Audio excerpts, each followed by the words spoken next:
Hello everyone, and welcome to another horrific review. I'm joined once again by Steve as we continue our look into the Hammer horror films with Dracula, directed by Terence Fisher. When Jonathan Harker rouses the ire of Count Dracula for accepting a job at the vampire's castle under false pretenses, his friend Dr. Van Helsing pursues the predatory villain. The film was made on a budget of $81,412 and brought in $3.5 million at the box office. That was some accounting. That is very specific number. Yeah. Like that's right down to the penny.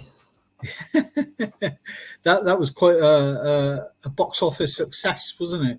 Just a little bit, like less than 100 grand and bringing in millions. Yeah, there's some films these days don't even do that. No, it's the other way around. They'll spend millions and maybe bring in a couple 100 grand. Yeah, because by the time everyone gets their cut, like the actual studio that made it, see nothing. It's a bit like football, isn't it? Some of the actors are well overpaid these days. Oh, I do not like football. Especially the trip over one of their shoelaces. And I'm like, nah. No. Sorry, I grew up playing rugby, so I'm like, oh, you're not the only one. Yeah. Do you remember they had to bring in laws to stop you going back on the pitch, like the blood injury law? Yeah, because you'd be sitting, you flipping blood. You're like, I'm still playing. You know, I played with 4 broken fingers on one hand. Just continued. Well, I haven't got anyone else. I bashed this one up. I'm the only hurter. But this hand's never had much luck. This one got wrecked playing rugby. I lost a tooth, and then this still mangled from recent jaunts. Flip's sake. They done. I still love the game. I still absolutely love playing it. Like these days, the kids would have counselling about being kicked in the finger or something. Counselling, and they'd sue the manager of the rugby team and sue the club and getting stupid because how else do you build fortitude? There's nothing like weaklings, isn't it? But then it's shown all over because everyone's more depressed, more anxious, just miserable. Yeah. It's that common saying now, isn't it? That these days they won't do it because it hurts their feelings. You know, you had 16 and 17-year-olds going to war when it was World War II, and and then all these when you were 18 and you were over in things like Northern Ireland and all things like that, and now they couldn't do that because it hurts their feelings. It's can't possibly fire a rifle because it hurts my feelings to kill someone. And look at the state, everything's just like nobody's happier. Nobody's getting on better. No, definitely. Sometimes I'd like even before my time, like they used to have boxing in school. Yeah, and that, what I mean, to me that's the ultimate of you step in a ring. If you have an issue with something, you step into a ring with them, controlled environment, and just get it out of your system. Yeah. Well, we used to have scraps, and pile of school kids would circle around you and go scrap. Oh, yeah. And then once you beat hell out of each other, you'd be friends again. 9 times out of 10, you're actually better friends because of it. Yeah. Yeah, I remember that. No, that's the difference between blokes and girls, though, because it's women that sit and constantly snipe and stab each other in the back, and it never ends. Yeah. Where blokes just duff it out, but then we're expected to act not as ourselves. And 9 times out of 10, the issue's resolved, done, forgotten about, comes to a head, it's over, like, before it begins. But even, like, games like rugby, you're not actually out to... you're out to play hard within the rules, but somebody falls down in the opposite team, you're putting your hand out to help them up. That's it's no malice or animosity. And you're best friends in the clubhouse afterwards. Yeah, shake hands and go and have a beer together when you're adults, or have a burger when you were kids at the lunchtime for the morning game. Yeah, I don't know. I scratch my head at the world. I do. But at least we can look back to better times. Not everything was perfect, but when we talk about movies, I guess this is like you can't think of Hammer horror without Dracula. Oh, I think It's so much so I skipped Quatermass like 2. I'll have to go back to that. It cemented them as the A1 studio for horror by having just the two greats, Christopher Lee and Peter Cushing in the same film. And But this is not a new thing. That's as we have investigated. But this made it, and you look at. I also said to you that the director was a veteran of Hammer, wasn't he? Terence Fisher, yep. And this cemented him as the more or less the Steven Spielberg of the day of Hammer horror. Because he had dozens of movies after this, didn't he? To direct. So yeah, but yeah, and that's it. This is the quintessential. This is the movie. There's no if, buts, or maybes. I haven't read Bram Stoker's. It's in there. Sorry, I haven't read. No, it's okay. Hi, Cole. I just haven't read Bram Stoker's Dracula in like decades now. I need to go back to it. I think it was at school. I read it. Yeah, I was 16. Yeah, I think I was 15 or 16 when I read it. Yeah. Yes, but I think I read it once since, and I haven't went back to revisit. I need to do that though, because I think there's slight variation between the movie and the book. Yeah, some of the plot, but I couldn't honestly remember. But you didn't care because it's a well-told. This is a well-told story. Yeah. Yeah. No, it's I think Christopher Lee just gives it that over the top edge, doesn't he?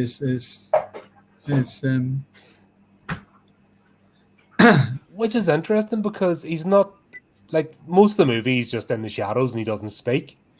But we see him being eloquent at the beginning. Yeah, because that was the part that made me laugh, because that vampire girl was after Jonathan Harker, and then he came down the stairs to control her, didn't he? But Jonathan Harker didn't say anything about it, like, oh, what the hell is this? It was she, sort of thing. He didn't really care, did he? But then we'll find out, obviously, from Derry. But let's go right back to the start. Like, the opening credits, like, classic Hammer. We've got the score, we've got the lettering, it's known that, like, all of us, I think, model any sort of horror content, even this channel. Like, I think of Hammer horror. I think of that font. I think of the red lettering on the black strip. You just cannot think of horror and not think of this movie or this company. Yeah. But the blood dripping on the coffin was a wee bit. They get it through. Oh, the red paint, you mean? Yeah. Like bright red. Never seen blood that thick. Or bright. Even arterial spread. Dulux gloss. Tipped out of a tin by some guy above it, yeah. But forgiven that, we're almost seeing callbacks to Bela Lugosi. Rather than just being an inhuman monster, we've got Christopher Lee's being absolutely charming and, Mask of the Castle. It's all just a little bit odd. Yeah. A massive castle, one member of staff. Yeah. Yeah, I know. And Harker, acting oblivious. Librarian. Why would he want because you didn't actually, well, you did, didn't you? You actually saw the little library he had when he went and got apprehended by that girl for the second time. Usually he was in a place with all books, but you weren't sure if that was the library or just a place where they. Yeah. But then again, it makes sense. If you're an immortal creature, are you just going to drink blood all day? Like, once I'd be like just sitting having your dinner all day. You got to do something else for the rest of your time. Never had TV back then, did they? Yeah. So. Chris is here. Yep. Nice to hear about a Dracula movie that doesn't suck. Da, da, da, da, da, da. Chris, thanks for that. Thanks. Thanks. And it begins. Next. Not next. Next. I thought it was nice though at the beginning. We're having the diary entries, from Bram Stoker's Dracula, because that was the interesting thing about the book. It's all done in letter writing and accounts as opposed to third person storytelling, but like Call of Cthulhu. Yeah. Or the stories told through correspondence. So I think it was a nice touch having the diary entries being read out, as a bit of a monologue at the beginning. Yeah. No, it's sort of kept sort of true to how the book was written, wasn't it? Because that's how they, from what I recall, that's how they did it, wasn't it? It was it came from Jonathan Harker's point of view to start with in the book. Yeah, but it was all about correspondence, and he was writing letters back to Lucy and Van Helsing, and he's writing, he's just writing his account. Yeah, of course, he wasn't only known as Dr. Van Helsing in the film. He was called Dr. Helsing at one point. If you saw it, when Dr. Van Helsing was examining Lucy, she actually called him Dr. Helsing. She missed the van out. Yeah, which that might have been true. You know what I mean? You might have done that. I thought, is that his first name, Van? Hey, Van, yeah. God, I actually forget what his first name is. It's a long name. Doctor. Yeah, okay. We'll go with that for the sake. As the joys of doing this live, you're like, oh God, I've forgotten something. Right, hold on, pause, edit, insert it in afterwards. Chris, what was his first name? Look it up on Google for us. Anyway, back to Jonathan. We have him arrive at the castle. Yeah. And everything's laid out for him. That food wouldn't have been very fresh. How long had it been there? Because if you think about it, you would have had to have either left it out that morning. Like, we're not talking about today where when your flight lands, when your taxi's booked, or exactly when you're going to arrive somewhere. Time is a bit more subjective. Yeah, and because he had to walk, he said, the last 2 miles, isn't it? Something like that. Because the villagers wouldn't drop him off. That would have been another hour over rough terrain. So that's another hour when the food could have been there. Yeah. And he didn't actually say, oh, yes. My smartwatch says he's going to be here in 30 minutes. I'm actually thinking more subject, in terms of coaches and stuff arriving. Yeah. Would it be within a day or two? Not so much, I'm expected to arrive on blah, blah, blah, but it could be a day before, a day after, depending on... Yeah. Like, was the infrastructure really that well in place? Well, that wasn't the only thing, was it? Because there was a bit of... what was it? Where did I put it on my notes? Something about Jonathan Harker said it was May or something. And then later on in the... Jonathan Harker, in his first narration, said he was attending the castle in May, and then when they went to the guy who was like a the import export clerk.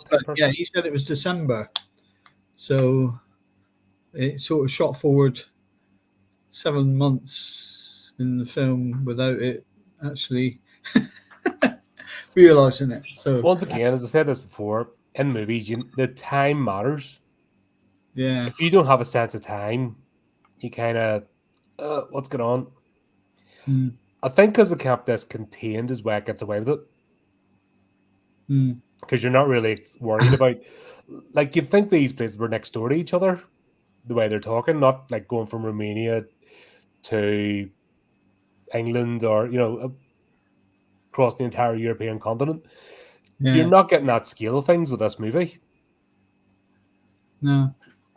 Where obviously the book does, it's on their journeys and there's a whole lot happens and making preparations on the journey. But this is all made to think everything's in the same village. You'd honestly think they were all in the village and Castle Dracula was like just up the hill, the way everything's behaving. Yeah. But I've got to ask yourself a simple question. I mean, there were quite a lot of villagers in that village. If it was that bad, would you stay there? It's not the all encompassing question of time. There's people stay in places that really shouldn't. And you ask them, like war-torn places, etc., or places that are absolutely written with crime, or just there's no farming. And yet people stay there and grub out in the land, and it's this whole thing. Well, why do you stay? And it's, I suppose it says first of all, I think it's the fear of going somewhere else. And the end of the unknown. This is what they know. There's also the sense of community. This is where we have always lived. Yeah. You make the best of it. Well, what they would do these days is claim asylum and come to Britain. Was that what effectively Dracula does? Yeah. Oh dear. Let's not get into that. I'll just turn it into a completely different stream.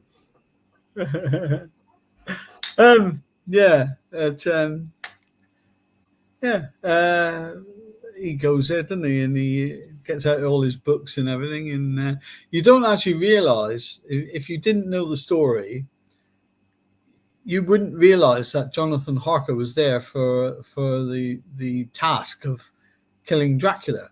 You just think, yeah, he was there because he applied for the job as librarian. Mm-hmm. That was just a blue smoke, wasn't it, really? Because he was the original one who wanted to put an end to Dracula's life. But if you didn't know the story, the film would have had you thinking, he's gone to be a librarian. End of. It's right up until the diary entry that you... Yeah. But you mentioned that the encounter with the girl was the strangest thing in this. Yeah. And she's effectively telling him, right, and this is where stage acting, I think, is a bit of a problem with movies. Yeah. Because they're effectively still stage acting. And like she's telling him right in front of Dracula, who's at the top of the stairs, he's keeping me prisoner. And he's just like, huh? Okay. And he doesn't even... Who's this? Yeah. The conversation doesn't even happen. And Dracula puts her away, and he don't go, "Oi, you leave that girl alone," like would happen now. He just went, "Okay, yeah, all right, she's a girl. She's being held prisoner. Okay, right, Dracula, where's my room?" Moving along, I think as well, maybe that is part of the plot. Like you said, you don't know that Jonathan Harker has any until he's sitting in the room and starts giving the plot away in his diary, which is not exactly a sensible course of action. Yeah. But I suppose, once again, the plot needs to happen, so they do it. It's more for exposition for the audience. Yeah. And do you remember when the girl in the pub said to Peter Cushing at first, "Oh, yeah, we found his diary over at the roadside. How did it get there?" Well, you saw him get out, in that little post thing, and there's a wee effigy in it and stuff, and he slides it in. And you're kind of like, what is this like their equivalent of a post box? Like, does somebody come and check that every day? Royal Mail. Or whatever the Romanian equivalent is. But yeah, he's just writing down what he's about to do, and then he finds out he's locked in the room. Yeah. And I think he was deliberately trying not to pull too hard to make that cardboard door fall off. Oh, the one that made... Did you see the handle? Yeah. He's like, he's almost got one hand up to make sure it doesn't... Yeah. I think during the first take, he might have pulled it off. Broken it. Yeah. But you see the door handle as well, just go, woof. Standard shaky scenery, a bit like Crossroads Motel, wasn't it? No, I always say, if you remember back in the day, Prisoner Cell Block H, Yeah, I never. The slam one of the cell doors and all Yeah, the walls. shake. Yeah, I never actually watched Prisoner Cell Block H, but I saw that on one of these. It'll be all right on the nights. So I know what you're talking about, but yeah. They're a great one that because I used to watch it with my mum. Like it was one of them late at night things that would come on, and just before bed would end up watching it because yeah, it's a bit of family bonding, eh? Watching a cheesy Australian show. But they had this thing called the halfway house. They're supposed to get out of prison to learn, and it was Yeah. a bit of pantomime scenery. So they had a door and a bit of pantomime scenery, like Oh yeah. the door where people like shuffled round to make it look like a street. It was that bad. And sometimes they'd play the car noises when the door was open, and sometimes they'd forget. And sometimes they'd play it like halfway through a scene just to remind you that that's the outside. You could never get it right. Oh crap.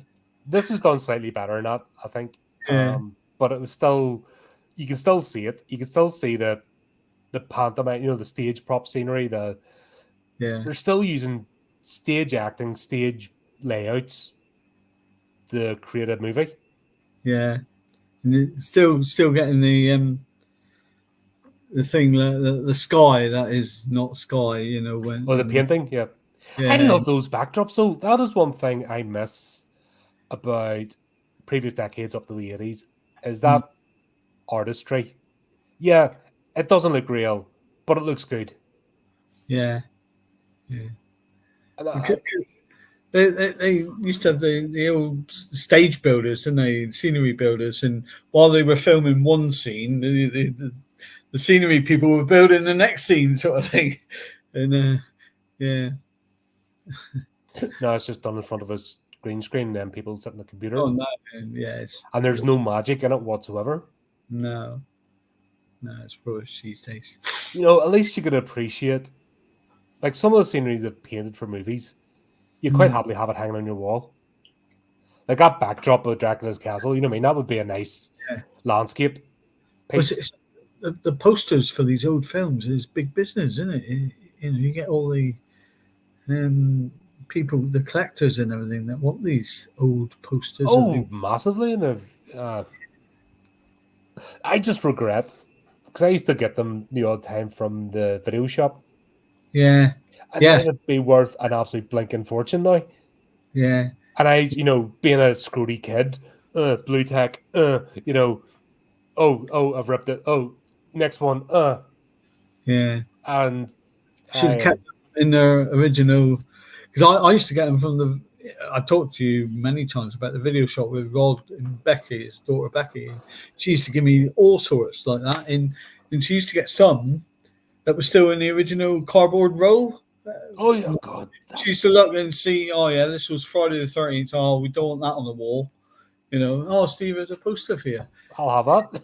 Why did I keep them? I was like me with my comics as well. If only I'd kept my comics. Yeah. I collected Judge Dredd, G.I. Joe, and Transformers, and briefly Masters Universe, but they were horrendous because only half the comic was in color and the rest was like that paper, black and white, but they charged the same price as like a Transformers comic. Back in the day, God, there was an absolute fortune. Yeah. So if there's anyone watching, if you're collecting something, think of how much it will be worth. Yeah, but you think about it, it's our generation started this whole business. Like, this was not a thing until our generation. That's something we started. Like, the whole adult toy business, adult figurine collectors, that was our generation that created that. Yeah. That was never a thing. It's like, we know as kids. Toy cars. I used to have a chitty bag.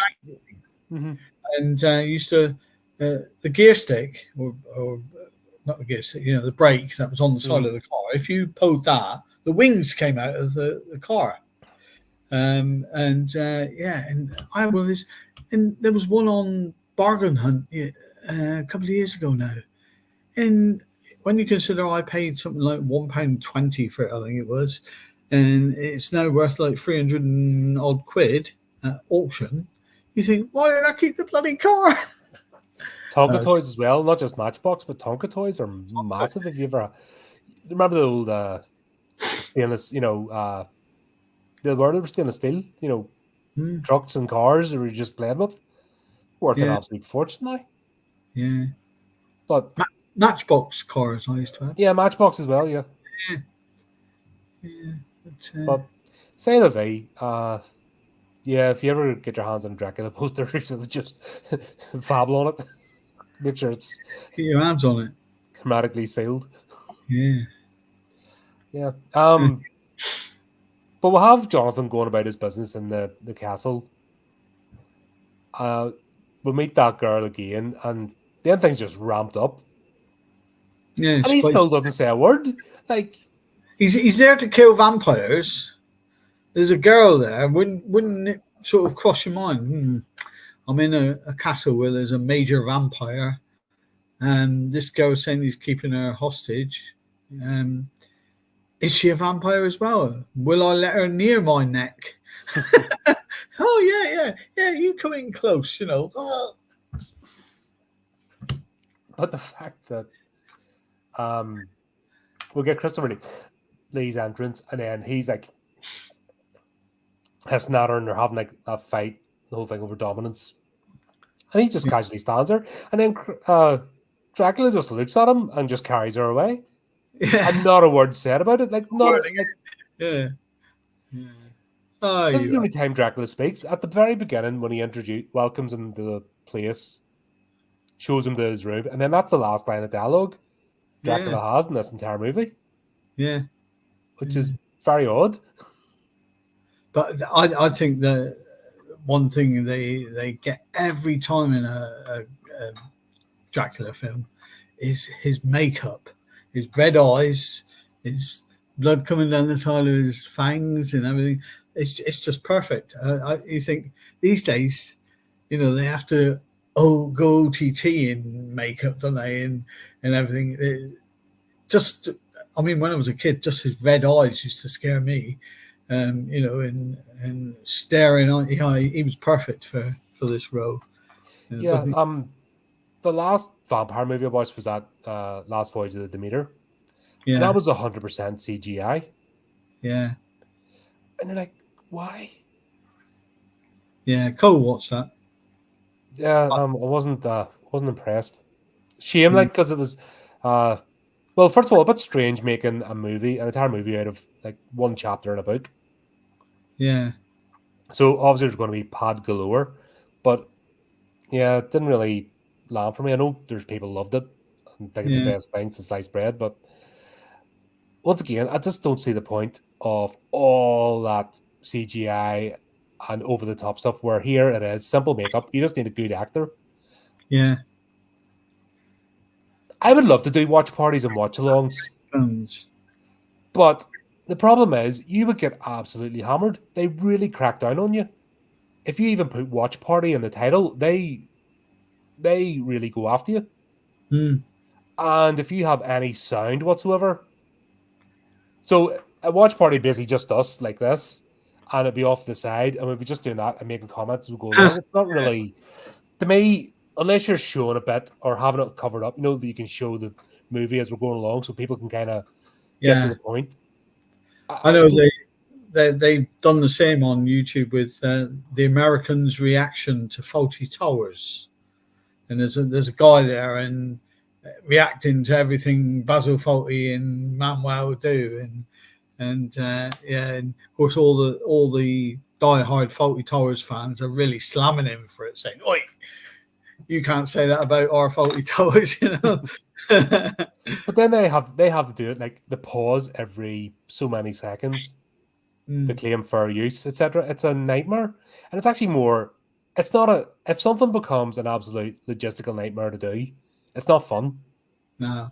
If you're constantly watching over your shoulder doing something, like if you dare show anything from a Netflix show, they will come after you hard. Proper takedowns and everything, and get your they're really litigious company. Yeah. So that's why people generally don't show anything, even trailers. Like say there's a Netflix show, you don't react to the trailer for it. In fact, that's one of the reasons why I really very rarely do a reaction to a trailer because I don't need the hassle. Yeah. Look what happened to us when we were talking about American Werewolf in London. God, yeah. They come after me hard for that, and I'm like, what? Yeah. You had to re-edit it, didn't you? Yeah. Just And then I finally got it cleared up, so I was able to put the live on it again. I was like, holy hell, this is a headache.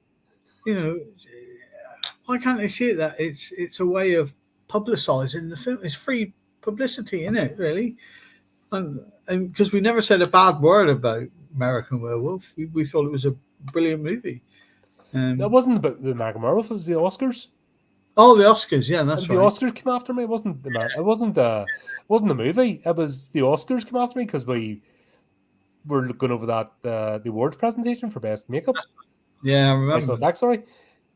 Yeah, Which ties us back on this. You know, the special effects was minimal, but that wasn't the focus of the movie. The focus is on the character acting, which is what makes this so brilliant. Yeah, because there's a lot of mistakes and there's a lot of continuity errors. Oh yeah, definitely. Yeah. But yeah, and as far as shoes worn, she was wearing a pair of modern high heel shoes, Lucy, and that you just wouldn't have got in 1885. But yeah, I didn't see an awful lot of mistakes involving things like boom mics and stuff like that we've had in recent movies. Didn't see an awful lot of them. No, but vampires breathing with a stake through their heart. Yeah, there was the girl when she was supposedly dead was still breathing. That was brilliant.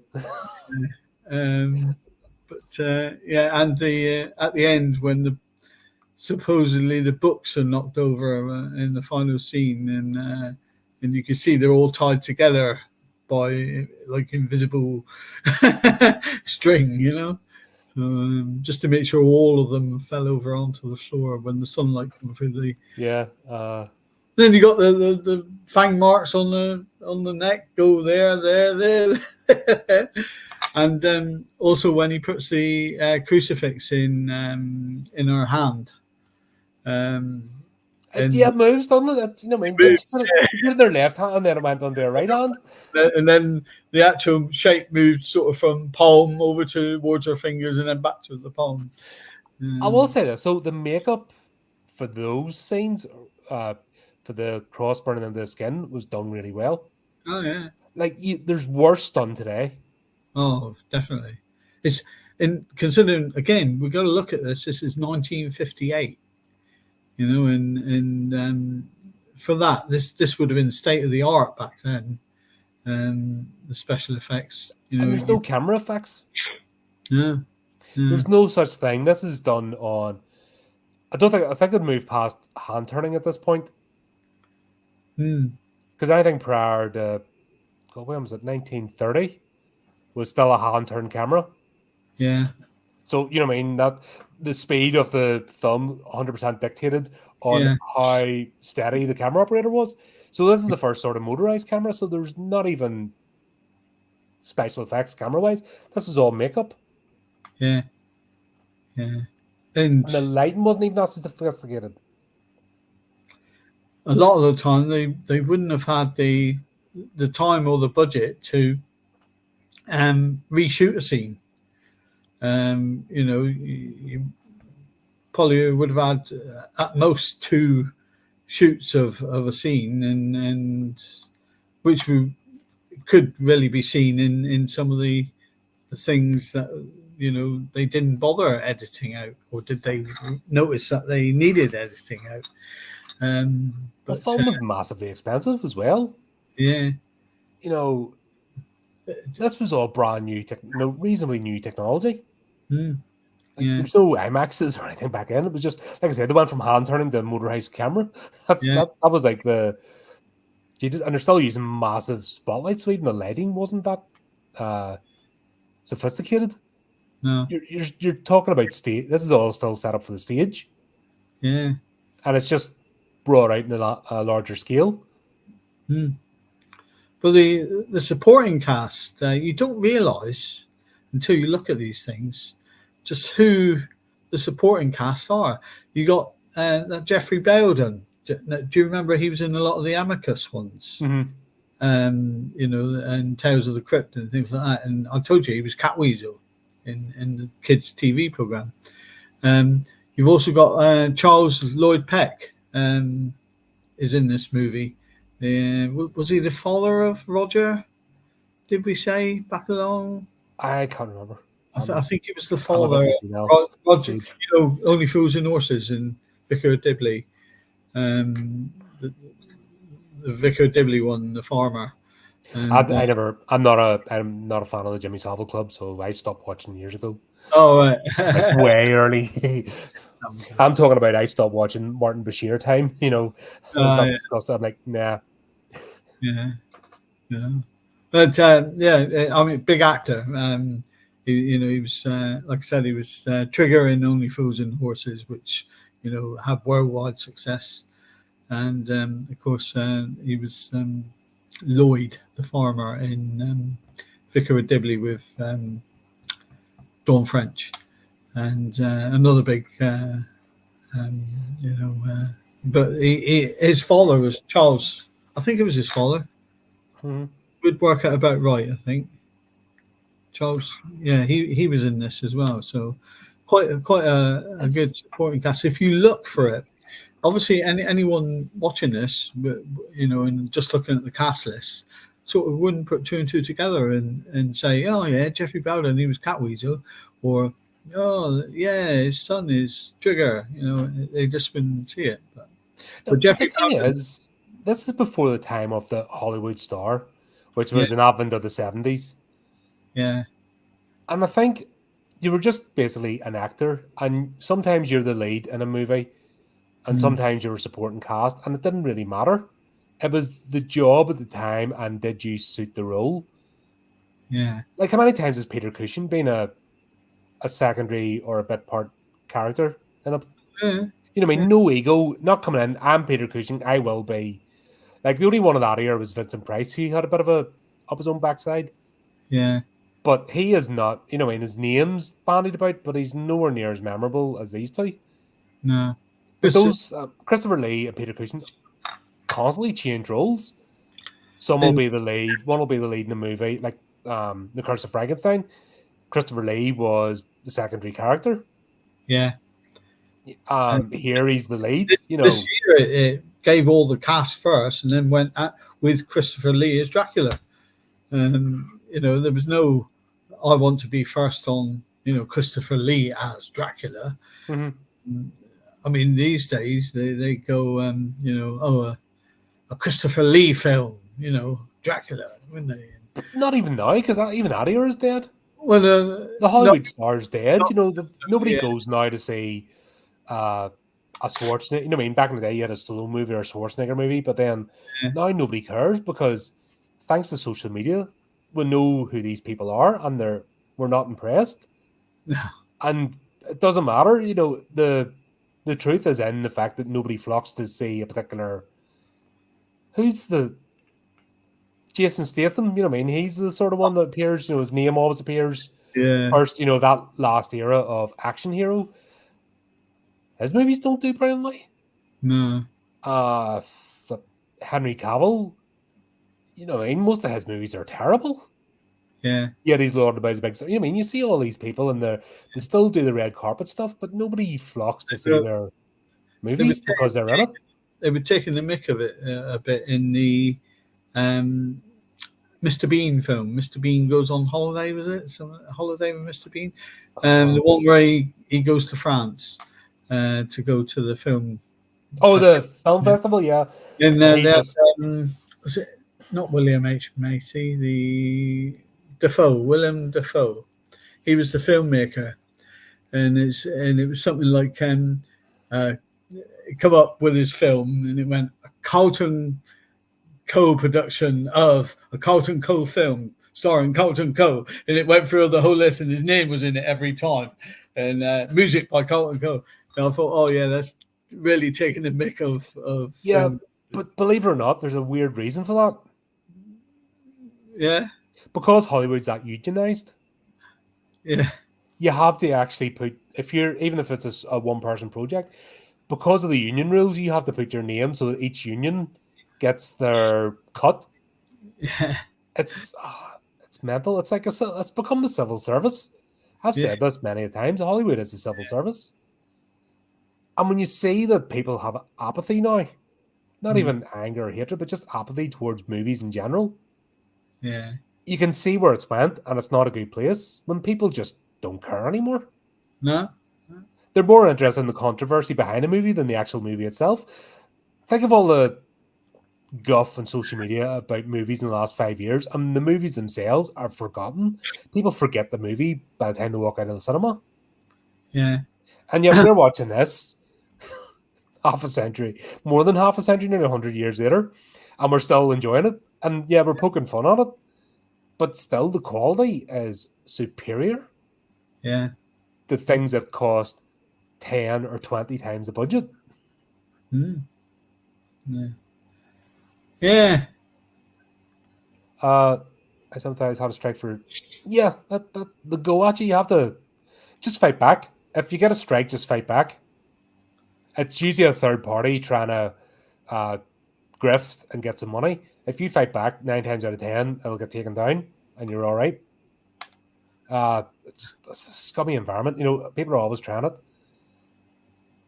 Yeah, Christopher Lee himself said it's inevitable that you're going to end up in a bad movie. The trick is not to be bad in it. That So was he came from that era of, as long as you're given 100%, you're giving your best effort. yeah. We'll get the taste of Dracula later. That's one where he honestly could not be arsed. The composer Hans Zimmer said something similar. He said about Wonder Woman. He said, he says, yeah, here's a track from Wonder Woman. Like he says, it's one of my favorite compositions. He says the fact that the film was rubbish. He says the music's still all right, and because he's joking around on stage all the time, he said, "Oh, you're bound to get asked to write a score to a film that turns out to be an absolute bomber." He says, but the music could be fantastic. So and it's the same with actors, isn't it? You might get a class actor who is actually asked to star in a film that absolutely becomes a bomber at the end of it. And I think the good actor showing how good an actor will come out the other end of it, just forgetting about the movie. Yeah, but their reputation is yeah unsullied. But like I said, just the fact they're an acting troupe and this is who we're playing now, and this pretentiousness, it really doesn't seem to be there. I think we've done enough movies now, and you can see when it comes on the screen if there's pretentiousness and that stardom of bow down before me. Like they even made fun of it in the Amicus movie with John Pertwee. Yeah. I mean, they actually they actually lampooned it. Lawyers were about that thick, weren't they? And yeah. But the lampooned the whole Hollywood star thing, So there was this whole culture of, we don't want to do that. That is crass. Yeah. And I miss that. I genuinely miss that about people that just want to do their craft. But if you look at these actors here, a lot of them have been on stage in things like Shakespeare and absolute serious stage plays. So the actors of the 50s and 60s and 70s were so versatile that anyone could say, oh yeah, we want Christopher Lee. We know he's a horror actor normally, but he'd be perfect in this role as whatever, in Shakespeare or whatever, because of the way he portrays his voice. And isn't it funny that none of these people are ashamed to be in a horror movie? Where did this weird thing of horror movie being low rent, low budget, a lesser form of storytelling come about? Because it's not here. These are people trying their best to make the most engaging story possible. Yeah. And they're proud of it. You can, I mean, even when they're talking about it decades later, they're proud of what they did. Yeah. And this is one thing I always challenge when I talk to people in this podcast, talk to creators. I try to challenge that aspect of shame that's come in of, oh, I must apologize for being a horror creator. And I don't get it. Where did that come in? Like, if you want to talk, this is one of the most reserved, conservative periods in history, the 50s. Very, very traditional, very orthodox. So these movies should not even remotely be as successful as they were. And they've become a cultural phenomenon. It's weird dichotomy, isn't it? It is. Yeah.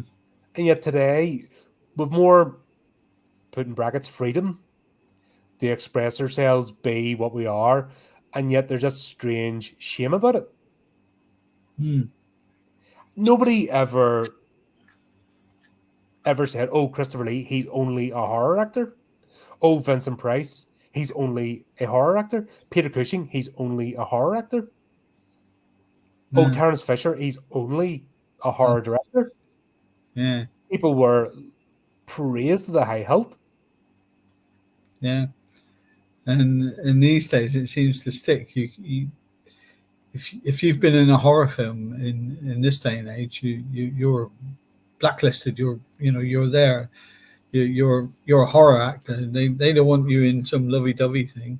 It's like the cast of the Scream movies, wasn't it? They always wanting them back for another Scream movie, and yet if you say, "Oh, David Arquette," no one ever said to him, "Oh, would you like to be in this lovey-dovey story?" It just didn't happen. But where did this come from? Was this the phenomenon of I think was it the 70s or the 80s that's really cemented? Yeah. Or is it just the hubris of, the star? So I can only be a star if I do this generic, for the masses guff. Yeah. We've had a few discussions. Obviously, we've talked about morality in horror. We've talked about censorship. We've talked about with the Dracula movies, as a whole. I think it's the skill of the actor. If like I said, if you if a director or a casting team said, if they take a look at the person as a person rather than what they've portrayed in the past, like Christopher Lee, it's quite well spoken, isn't he? He's in his speech is very clear. Well, he was old school RAF officer, so yeah, the marbles. This is where he did some stage. He done quite a lot of stage, didn't he? And for people to look, this is still the transition from stage acting. You didn't get on to TV unless you were a stage actor. The idea of the movie actor wasn't a thing until the 70s. No, these were, you had to be classically trained as a stage actor. Yeah. Because that's the only, that was the only medium. And like I said, when we're actually watching this movie, we'll see that it was still going with that aspect. The setup is for a stage. Yeah. Apart from the outdoor shots, every part of this could be filmed on could be done in a theater. Yeah. Be a bit of a nightmare with the scene changes, but hey, you know what I mean? But that was just taking it to the next step. Yeah. We're seeing a period of history where this handover, embracing the new technologies and get on to it. And that's why, like I said, we're seeing the scene playing out with Harker and the vampire, and while Christopher Lee's in the same shot, but on a movie that wouldn't work. But because it was on a stage, it had to be done that way. And that's the way they had there's no lav mics, there's no ADR, none of that stuff. It was what their voices. You can even hear the phonogram in the background playing the music. Yeah. Pick that up. Yeah. Like you can actually hear the, of the vinyl on the phonogram. That's how they play the music over the top. The machine thing that he had when he was... Oh, the first dictator sort of dictaphone? It was supposed to be an 1885 thing, and those weren't actually brought in to fully working until after that, because it was done by one of these inventors, like a man who invented the telly, but it was it was something like 10 years later that they actually reached the, and they wouldn't have reached Transylvania back then, would they? Nothing reached Transylvania. No, but once again, it does take liberties, but at the same time, you're still part of the universe. Yeah. And of course, there's like when Harker goes down into the crypt. Yeah. The movie could have been over right there if he had a stake Dracula first. Yeah, why would you go? He's the main man. I know. I'll do this. His girl first. And why is he still alive? Surely, if he had hacked him up first, chances are the girl would have probably died anyway. Doesn't the vampire, like the vampire's curse? Yeah, it lifts. The lore that it lifts if you kill the sire. Yeah. Yeah. It's mad. But there we go. Can't knock it, can you? No, it's fun, but yeah, that's what I mean. You couldn't have a subterfuge, like even when this all happens and then we get introduced to Van Helsing. Yeah. Comes in and the girl's like a full voice. I found his diary, full tilt. Yeah. I don't want him to hear, and he's like there. Like, I think this is where suspension of disbelief, and this is where you have to understand the era of these movies to appreciate what they were working with. Mm.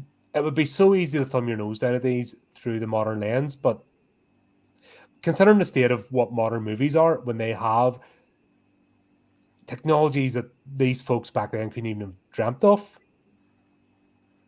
Like, you think the only person who would have any inkling of this would be Christopher Lee himself. Yeah. Because he took part in Lord of the Rings and The Hobbit. Well, so he's the only person that's actually been in this era. Yeah. And actually seen it right through to the modern age. I'm just looking. Christopher Lee's first ever film was 1948. So when you're looking, he was still going strong in for the Lord of the Rings films. He's not back in the 90s. 60 odd years to start with. But yeah. And don't forget, he wasn't just an actor. He was an RAF officer. He's one of the first, like he was one of the first members of the SIS. Yeah. In the forefront of British Special Forces and worldwide Special Forces. He had all that behind him. Yeah. He could have retired quite easily. Yeah. On the back of that, he could have been doing speaking tours, spent his time in the officers' mess. He would have been, like, I'm surprised he only got knighted and he wasn't given lordship. When you think of his background before he even took to the stage. Well, when you consider that you get actors who have only been going like 2 years given for services to acting and stuff like services to film, and yet Christopher Lee was going, well, I'm just again looking here, when you consider he was in The Hobbit in 2014. Yeah. That was his last role. So 48, it's 52, 62, 66 years. Yeah, because he did have 2 films that were done posthumous release, Angels in Notting Hill and Hunting of the Shark. He was a narrator. So yeah. So 66 years he was in film, and what did he get? Knighthood. A knighthood, yeah. But it was later on in his career. Whereas these days they go, oh yeah, you were in Lord of the Rings. Here is a you can be a OBE because you were the only Englishman in this major film. And how old are you? Oh, I'm 16. That's all right, That'll do. That was, you just left school and you were in this film. That's no problem. But that's, there's no quality anymore. There is quality. It's bad. Yeah. And anything that's like really good now is a mistake.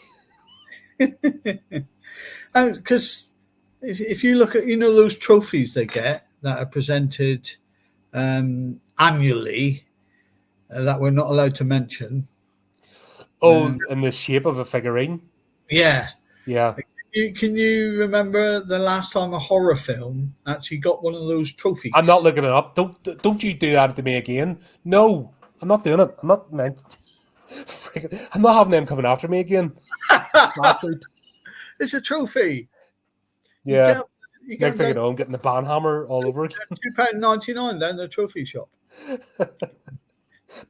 Everyone gets a participation trophy now, so even they don't make. They're not even worth it. Because when they present them, you get smacked by Will Smith, don't you? He stands there now, and the trophy goes to Smack. Bit like that film, Time Bandits, and John Cleese is there, and he goes, "Hey, you're a robber, are you? Yes. How long have you been a robber? 5'6". And then he gets smacked. He's smacking everyone that goes through. It's quite a funny film, that. But yeah, Christopher Lee, he's 66 years he was in film, and if you count the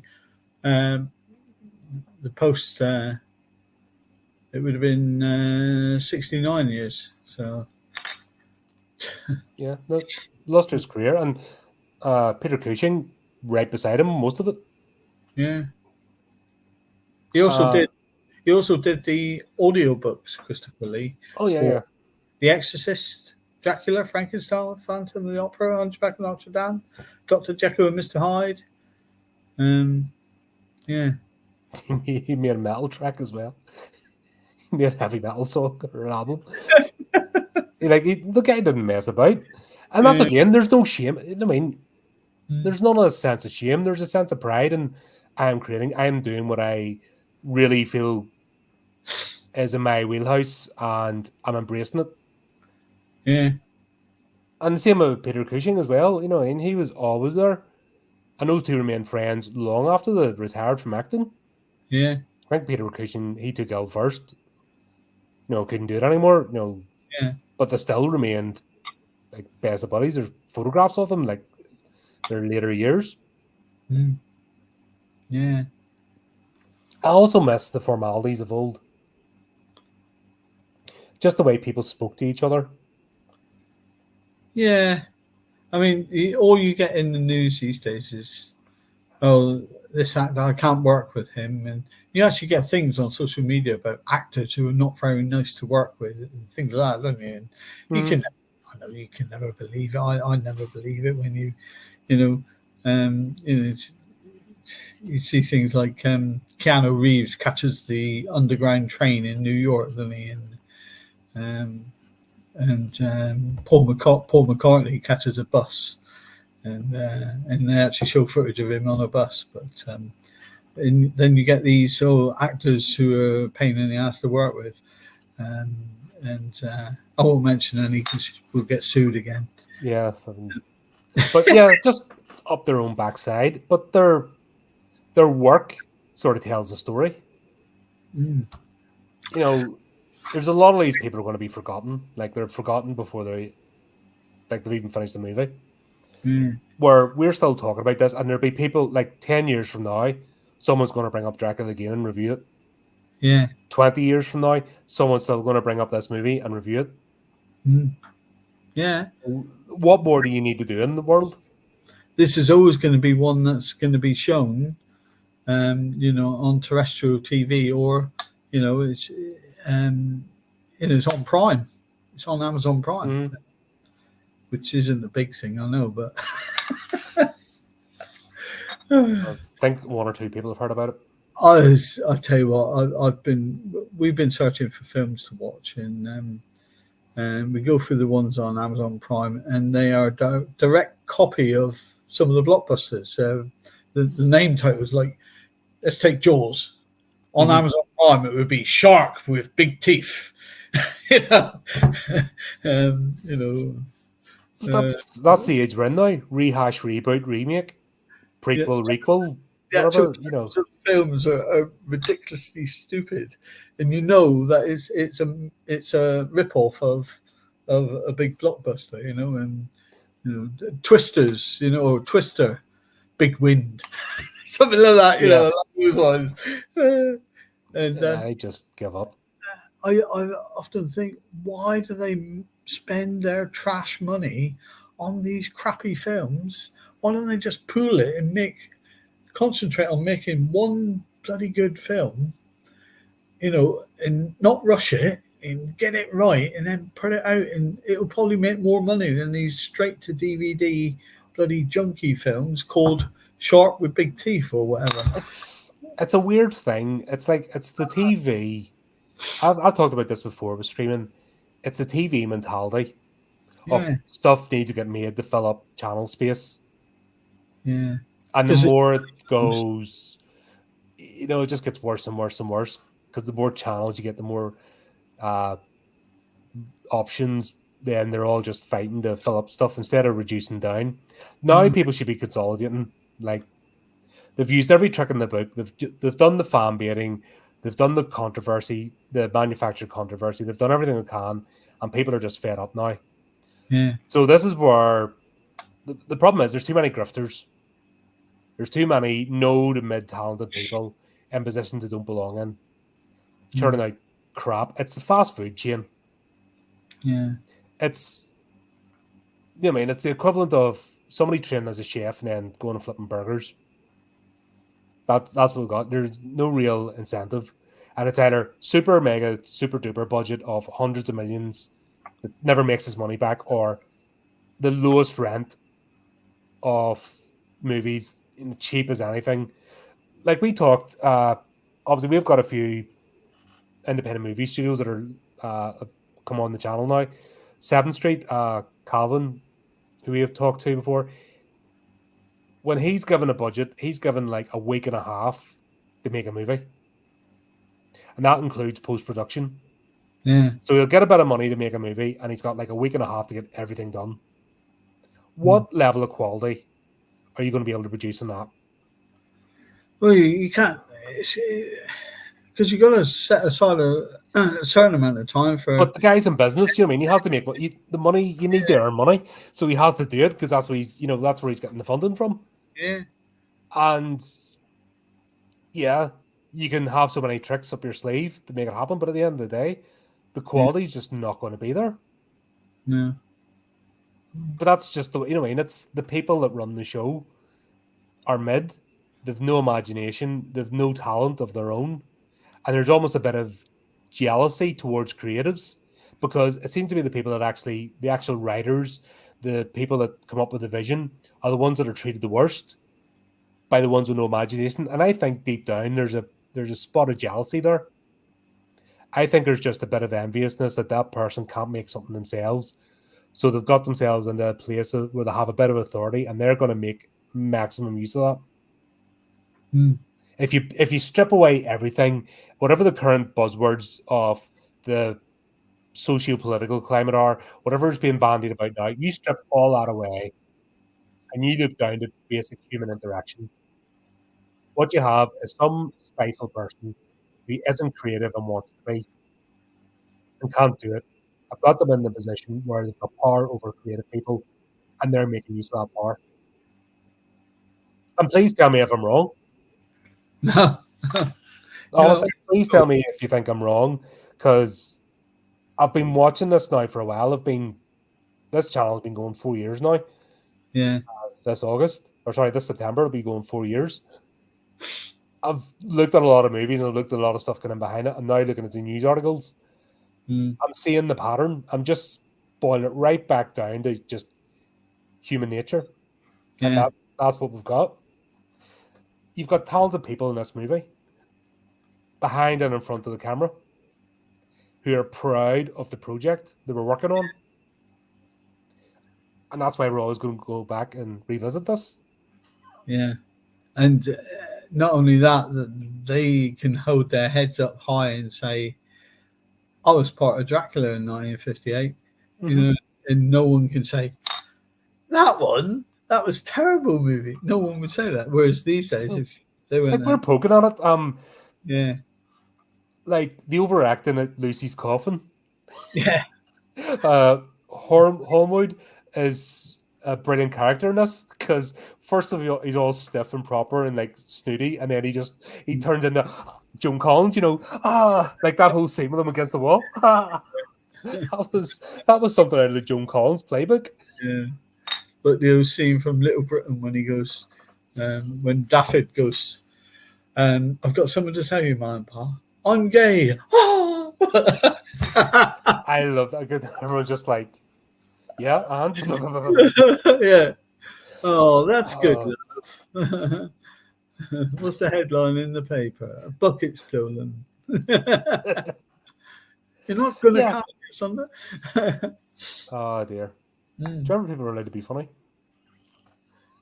But yeah, we can have a wee poke and a laugh at this, but this is stage acting, and it's just we're seeing as well the complete break in character. So it always had to be flamboyant because they're playing for the back seats. You know, and that's what they're used to doing. Yeah. And the concept of playing for a camera now is out the window. Now you see everybody looking at a golf ball behind a green screen with the same blank look on their face. You're just like, yeah, whatever. But you can tell that the other directors were in great need of the cushions and the what's he called? Lee? And Christopher Lee, because of the films they did that weren't related to horror afterwards. You had Christopher Lee was in one of the James Bond films, wasn't he? He was the Golden Gun. Yeah. And then, I think that was one of the best James Bonds I've ever watched. He was in Star Wars. He was Fu Manchu. Do you remember Fu Manchu? Oh, yeah, that was a Universal one, wasn't it? I don't know. So that. I think it was. I think that comes under. I think Fu Manchu comes under Universal Monsters. Was it actually? Just trying to think when it was. It was. But yeah, just a completely different era, and just a standard and a pride in what they were doing. I'll say though, I love the oil screeching. That's the only bit that really got me in the movie. Maybe slightly jump. 1965. Yeah. Oh, it was a British West Germany co-production. Fu Manchu. All right, I could have sworn it came under Universal Monsters. It was shot in County Dublin, Ireland. Yeah. There you go. Yeah. I remember the old Fu Manchu ones. Yeah, God, that was you wouldn't be allowed to do that now. We call all sorts of names. Same as when he when we get to the Mummy, see his character there. But nobody ever came after Christopher Lee, funny enough. they were never brave enough to go after him because they knew the backlash they would get. Yeah. I like the sequel to the Mummy, the Daddy. I've got the perfect thing for you. You know, we were on about putting. I've got an actual photo thing. I was thinking you might have seen it on Facebook of Oreo. It really looks like she's laughing, because her head's tilted to the side. She's going like that, tongue hanging out. And so I'd put a thing underneath. I put it up every so often saying, "Ha ha ha ha, dad joke, really funny," and I'll let you have it. So every time I tell a joke, just be like, "Bink, bink." God, I have a repetitive strain injury every stream.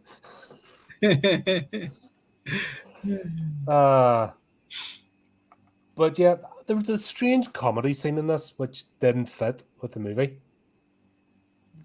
and that's with the customs bloke. Oh yeah, with the going through the barrier, and then he's standing there going, and then suddenly another one comes along. Yeah, after, and you see him like I don't know how he managed to balance it to get that tied up the way he did, but yeah, that was the only bit that really was jarring in the movie because it did not fit. No. I mean, no need for comic relief. Crossing borders. Yeah. So, which would have meant that Dracula went an awful long way to go and get Lucy, didn't it? We said that. In the book, he did. He travelled from Transylvania. That's the whole point of the Voyage of Demeter, because He became enamored with Lucy and also for revenge, so he travels to England. Yeah. Which even in the book, he ends up in the when the ship crashes, it's up flipping around Newcastle. Which could have had the, I said about the May to December time limit. That could have possibly happened then, couldn't it? Yeah, I think because the movie, once again, the sense of time, they couldn't do it. They sort of glossed over those bits. Yeah. And just the limitations of the time. Yeah. So you get this sense of everything being condensed, like in the same village, but it's actually spanned the entire European continent. That was the whole point of the traveling, etc. It wasn't as if they all just lived down the road from Castle Dracula. It was an investigation. These were like, and Peter Cushing, that whole scene with the dictaphone was sort of hinting that these are long-term investigations. There's a team of people. But you just don't have time in this sort of movie or the resources to tell that story. I think you get more in the Bram Stoker's Dracula, which I think we'll do at some point. Was it Kenneth Branagh's, with Gary Oldman? Gary Oldman one was more of a, which is essentially the retelling of this. Yeah. Because I remember at the time it being advertised that it was more towards the book, the Gary Oldman one, than some of the others that had been done. Well, this is pretty much, it's just the limitations of time. Yeah. You can't, you couldn't do it. At the end of the day, you couldn't do it. No. And it would be unfair to expect it. Yeah. But once again, what movies like this do is they spark people's imagination. I can guarantee you, Bram Stoker's novel wouldn't have got the acclaim that it did or into the cultural zeitgeist if it wasn't for this movie. It's the same as, not so much a curse, but more the universal monsters, like Frankenstein. That's what brought Mary Shelley's book into the forefront. Or it would just be a niche within a niche within a niche. People, I think, disregard the power of cinema and how it's been misused now and it's actually went against itself. But to bring things to the forefront and to bring pieces of art that would otherwise be forgotten, cinema is a powerful tool. Yeah. But if you look at Bram Stoker and Mary Shelley, they were the J.K. Rowlings of their day. Absolutely. They would have received if that was now, and it picked up like it did back then. They would have been in the news as much as J.K. Rowling. But, absolutely. Mary Shelley was only 18 when she wrote that. Yeah, she was a trailblazer. There was one. There was a movie I reviewed with Cameron, and God, they absolutely destroyed her character. Yeah. Because they were determined to make her a victim. And it's like, this was no victim. This was a trailblazer. How dare you stamp on somebody's legacy and take away their achievements because of your stupid guilt with the world? Oh, it really wound me up. That's why I take a position I do in the culture wars, because it's people are so desperate to be to look at fellow victims that they're actually trashing people's achievements. Yeah. Who, you can look, it was difficult at the time, but still, that makes the achievement even more wonderful. And give credit to the person for their imagination. We would not be here today, and with the technology we have today, if these movies didn't inspire people's imagination. On the back, the books would have been probably forgotten. Yeah. It's cinema brought this stuff to the forefront, and therefore reinvigorated just everything. And it's just a shame the way it's almost like going in a full cycle, and it's like we almost have to have a renaissance again to bring it back. Yeah. I think did you see at the end with when Peter Cushing gets the sunlight in to kill Dracula? What you mean, the most classic scene of any horror movie or movie ever? But I did notice that. You know what I mean? I remember from a kid seeing that movie, just eyes wide open, Yeah. Just they're full on sprinting through the castle, Yeah. sprinting up. You know what I mean? They are belting.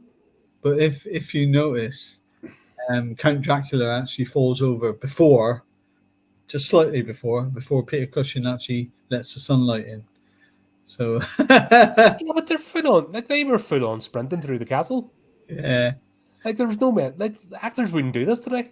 no, Sorry, wrong. The only one that would do it is Tom Cruise, and I'm not a massive fan of him. But I respect that he still puts the effort in when a lot of people half his age don't. no, Keanu Reeves, he's He's he's sort of a paint by numbers. I like him as a person, but he's not an inspiring actor. And he makes a lot of good movies. You know what I mean? He's one of those, because you like Keanu Reeves, you like his movies, but he's no great actor. And look at the John Wick series. He does the same three moves. But the only thing I like about Tom Cruise is he does his own stunts. That's it. Yeah, well, he broke his ankle now, and one of the Mission Impossible. I don't even watch the movies, but obviously I heard the story. Like I said, he's the only one of today, and even him, he's like in his 60s now, and he's knocking his pan in, whereas people half a third of his age don't even bother. No. But go back to the scene, they're full on like putting 100% effort in. Yeah. Yeah. Like the sprint up, they're chasing each other. Like that's not. That's about. And in fact, him, Peter Cushing jumping up on the table and everything else, nobody do that today. It would all be foam padding and wires and. Because you think about how old those two actors were. In what was he? Christopher Lee in 58 was 46. So Christopher Lee was 46 when he'd done this movie. No, 36. 22, 32, 42, 52. Yeah, 36. Yeah, well, you know what I mean? They're not young pups. But still, the physicality that they put into that scene. Yeah. So Peter Cushing was. And it wasn't Errol Flynn, take a sword off the wall and fence up and down it. It was just the pure just intensity of the moment. Yeah. And Peter Cushing was a bit older. He was 58, 40, 45. 45, flip there, Yeah. So, 45 is when you start. Things start creaking. Trust me, I'm well aware. Is it life begins at 40 when things begin to hang out, wear out, and spread out? It's when you get pains where you don't even realize you have body parts. You're like, what is this? Yeah. Oh dear. Flipping hurt yourself getting out of bed in the morning, something creaks and goes, you're like, what the hell? But yeah, the effort those two put in, and that is an iconic scene of all of cinema. Yeah. Like we said, I think this was the first Hammer horror that sort of secured them on the map, and for exactly those reasons, the scenes were each done perfectly. Even though some of the things were questionable, like the blood, the acting scenes were done perfectly, and the last scene, you could just imagine the director going, this is a make or break thing. Let's go for it, But, and the actors wanting to do the best they can. They're wanting to look good. They're wanting the scene to work. Yeah. And those two have carried this all the way up to the end of their careers and inspired others. They'll never get their legs again. No, not at all. It's almost sad to see that things have regressed rather than got better. Look at it, if a studio now said we're going to do a Dracula film, you'd think, who the hell are you going to get to play Dracula? I'm sorry, but Nicolas Cage and Renfield, oh my god, that did not deserve to be as good as it was. Seriously, legit, that did not deserve to be as good or as compelling as it was. And I've watched that movie about 6 times now. Renfield when he does a runner. It's just hilarious, isn't it? I've had enough of these sort of things. I didn't think that was going to work. I genuinely thought it was going to be goofy as hell and horrible. When they said Nicolas Cage Dracula, I thought, no, not Nicolas Cage. He ruins everything he touches. For every good film, one good film that Nicolas Cage has made, he's done 20 stinkers, hasn't he? But that's because he does like 50 movies a year. Yeah, he's almost as bad as Jackie Chan. Yeah. Jackie Chan works in like 2-3 movies at the same time. Yeah. So he'll do a bunch of scenes and then he'll fly from location back to Hong Kong and maybe doing a Hong Kong movie at the same time as he's doing one in America or Britain or somewhere. They're just absolute workaholics and absolutely crazy for it. Yes, Nicolas Cage had a bit of a tax bill to pay off, but he bloody did it. He just went, okay, I need to pay this money back. I'm going to do everything. Yeah. And you're just like, he's on these Amazon Prime ones, shark with big teeth. There's one popped up there. I forgot the title of it, but there's one just popped up about a week ago. And these are just still coming off the production line. Yeah. So I can forgive Nicolas Cage because he's just, an absolute beast. He's probably doing one of these 10-day ones that your mate makes. Yeah. One film every 10 days. Yeah, flipping just bang them out. All right, okay, next. Yeah. Get it going. But how can you not respect someone for doing that? If somebody puts the work in, I can't say a word. No. It's the people that swan about. He did ruin Wicker Man, didn't he? Yeah, that whole movie was an abomination. Yeah. That was, let's never speak of that again. But then again, it wasn't as bad as The Wicker Tree. Oh. So thanks for bringing that into my radar. Oh, no. Check out that review, folks. Oh my God, that was 3 grown men just crying. Oh, it's awful. It's going, why did we watch this? And then you weren't going to turn up.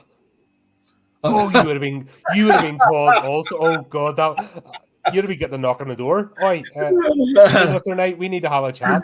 Yeah. So all in all, I love this film. I mean, I love all the old horrors anyway, but this one was the one for me. This one was the one that set it in motion, I think, for Hammer. I think for everybody. It's quintessential Hammer horror, quintessential Christopher Lee. I think where you had Boris Karloff kicked Frankenstein into touch, with bringing it in. I think Christopher Lee and the team on this brought Dracula to life in a really scary type of way. And it's like I said, when you got Christopher Lee there with this makeup, which they would have had to have done of his eyes staring in red. I mean, his facial expressions just used to scare me as a kid. And as a kid, you think, oh my God, it's real. It's real life. And if a character can do that to you, where you think it's real, at a very young age, that is a scare. Not like the junk you get these days when, oh God. Oh, it's only a virus. And a zombie vampire werewolf hybrid thing is all the same. No, this just stuck to the classic lore. This stuck to the classic lore as in Bram Stoker's book. It didn't, add anything new. It brought, I think this movie gave new life to a book. Yeah. And got people reading. And anything that gets people reading is always good. Yeah. In that, it was there to give the shock factor to a really good book, I think. And it did so. Whereas in this day and age, they tried to shock you with new films, and you think, if you take Imaginary, I don't know if you've seen that one yet. No, I'm trying to. I've heard it's not brilliant. It's awful, but all the previous it's a really terrible horror film. This kid is imagining, and you think it's awful. Who's just coming at the end? Just we're about to wrap up. It's always the way, but just like I said, just an absolute classic, an absolute pleasure to watch, and it's amazing how we can still enjoy it 60 odd years later.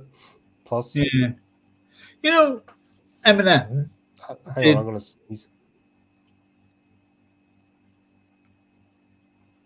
That was a silent sneeze. No, it's. I make use of the mute button. You know, Eminem. Yeah. When he did that film 8 Mile, didn't he? I At the end, eh? I don't know if I watched that. Yeah. Not exactly. He did 8 Mile. Right. And it's a story, more or less a story of his life. Do you think at the end of it, the director shouted, "It's a wrap"?